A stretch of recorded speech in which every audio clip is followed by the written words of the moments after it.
ఎంత పెద్ద క్వశ్చన్ అయినా సరే పార్ట్స్ కింద అర్థం చేసుకుంటే చాలా ఈజీగా సాల్వ్ చేయొచ్చు. ఎలాగో ఈ క్వశ్చన్ ద్వారా చూద్దాం. If total amount invested by Ram for 1 year is 60,000 rupees. He invested half the amount at compound interest at the rate of 8% and the remaining amount at simple interest at the rate of 12%. How much total interest he will get at the end of the year?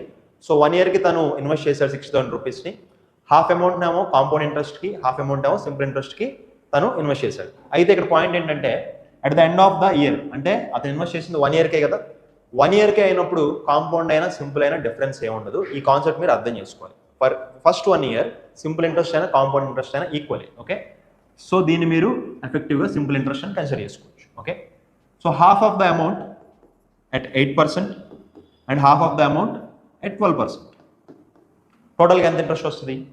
8%కి invest చేసిన amount హాఫే కాబట్టి ఇందులో మనం 0.5% తీసుకుందాం, 4%. And 12%కి invest చేసిన amount కూడా హాఫే కాబట్టి ఇందులో 0.5% తీసుకుందాం, 6%. సో ఓవరాల్గా తనకి 10% ఇంట్రెస్ట్ వస్తుంది. 60,000లో 10% ఎంత? లాస్ట్ జీరో తీసేయండి, 6,000 ఈజ్ ద ఆన్సర్.